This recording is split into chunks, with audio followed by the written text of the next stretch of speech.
ಯುವ ನಿಧಿ ಯೋಜನೆಯ ಮತ್ತೊಂದು ಅಪ್ಡೇಟ್ಗೆ ಎಲ್ಲರಿಗೂ ಸ್ವಾಗತ. ನಾನು ನಿಮ್ಮ ಪ್ರೀತಿಯ ಶಿವು.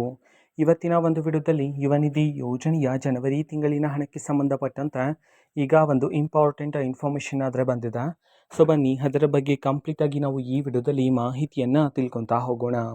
ಸೊ ವಿಡಿಯೋವನ್ನು ಸ್ಟಾರ್ಟ್ ಮಾಡ್ತೀನಿ. ಅದಕ್ಕಿಂತ ಮೊದಲು ನೀವಿನ್ನೂ ನಮ್ಮ ಚಾನೆಲ್ಗೆ ಸಬ್ಸ್ಕ್ರೈಬ್ ಮಾಡದೇ ಇದ್ರೆ ಈ ಕೂಡಲೇ ಚಾನೆಲ್ಗೆ ಸಬ್ಸ್ಕ್ರೈಬ್ ಮಾಡ್ಕೊಳ್ಳಿ ಮತ್ತು ಲೈಕ್ ಮಾಡಿ. ಸೊ ಈಗ ನಾವು ಇನ್ಫಾರ್ಮೇಷನನ್ನು ತಿಳ್ಕೊತಾ ಹೋಗೋಣ. ಸೊ ನೋಡಿ, ಇವತ್ತು ಅಂತಂದರೆ ದಿನಾಂಕ 8/3/2026. ಇವತ್ತು ಯುವ ನಿಧಿ ಯೋಜನೆಯ ಜನವರಿ ತಿಂಗಳಿನ ಹಣವನ್ನು ಈಗಾಗಲೇ ಸರ್ಕಾರದ ಕಡೆಯಿಂದ ಯಾವ ಯಾವ ಜಿಲ್ಲೆಗಳಲ್ಲಿನ ವಿದ್ಯಾರ್ಥಿಗಳ ಖಾತೆಗಾದರೆ ಬಿಡುಗಡೆ ಮಾಡಲಾಗಿದೆ ಅಂತ ಹೇಳಿ ನೀವು ಈಗಾಗಲೇ ತಿಳ್ಕೊಂಡಿದ್ದೀರ ಬೆಳಗಿನ ವಿಡಿಯೋದಲ್ಲಿ. ಸೊ ಅದೇ ರೀತಿ ಎಷ್ಟು ಸಾವಿರ ವಿದ್ಯಾರ್ಥಿಗಳಾದರೆ ಇವತ್ತು ಯುವ ನಿಧಿ ಯೋಜನೆಯ ಜನವರಿ ತಿಂಗಳಿನ ಹಣವನ್ನು ಇವತ್ತು ರಿಸೀವ್ ಮಾಡಿಕೊಳ್ಳಲಾಗಿದೆ.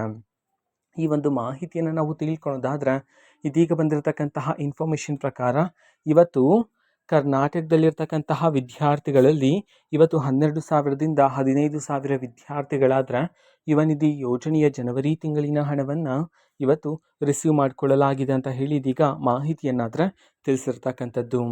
ಓಕೆನಾ. ಸೊ ಇದು ಇವತ್ತಿನ ಒಂದು ವಿಡಿಯೋ. ಸೊ ಇದೇ ರೀತಿ ಗೃಹಲಕ್ಷ್ಮಿ ಅನ್ನಭಾಗ್ಯ, ಶಕ್ತಿ ಯೋಜನೆ, ಯುವ ನಿಧಿ, ಗೃಹ ಜ್ಯೋತಿ, ಕಾಂಗ್ರೆಸ್ನ ಎಲ್ಲ ಯೋಜನೆಗಳಿಗೆ ಸಂಬಂಧಪಟ್ಟಂಥ ಇಂಪಾರ್ಟೆಂಟ್ ಅಪ್ಡೇಟ್ಗಳು ನಿಮಗೆ ಈ ಒಂದು ಚಾನಲಲ್ಲಿ ಇಮಿಡಿಯೇಟ್ಲಿ ಸಿಗ್ತಿರುತ್ತೆ.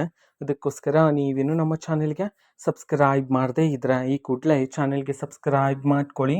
ಸಬ್ಸ್ಕ್ರೈಬ್ ಮಾಡೋದ್ರ ಮುಖಾಂತರ ನಾನು ಯಾವುದೇ ವಿಡಿಯೋ ಹಾಕಿದ ತಕ್ಷಣ ನಿಮಗೆ ನೋಟಿಫಿಕೇಷನ್ ಸಿಗುತ್ತೆ. ಅದ್ರ ಮುಖಾಂತರ ನೀವು ಬೇಗನೆ ವಿಡಿಯೋವನ್ನು ನೋಡ್ಬೋದಾಗಿರುತ್ತೆ ಮತ್ತು ಆ ವಿಡಿಯೋದಲ್ಲಿರುವ ಇನ್ಫಾರ್ಮೇಷನನ್ನು ಈಗ ನೀವು ತಿಳ್ಕೊಬೋದಾಗಿರುತ್ತೆ. ಮತ್ತೀಗ ನಾವು ಫೇಸ್ಬುಕ್ಕಲ್ಲೂ ಸಹ ಈಗ ವಿಡಿಯೋಸ್ಗಳನ್ನು ಅಪ್ಲೋಡ್ ಮಾಡ್ತಿದ್ದೀವಿ. ಫೇಸ್ಬುಕ್ ಚಾನೆಲ್ ಲಿಂಕನ್ನು ಡಿಸ್ಕ್ರಿಪ್ಷನ್ ಬಾಕ್ಸಲ್ಲಿ ಕೊಟ್ಟಿರ್ತೀನಿ, ಕ್ಲಿಕ್ ಮಾಡಿಬಿಟ್ಟು ಫಾಲೋ ಮಾಡಿ. ಓಕೆನಾ. So thank you, bye.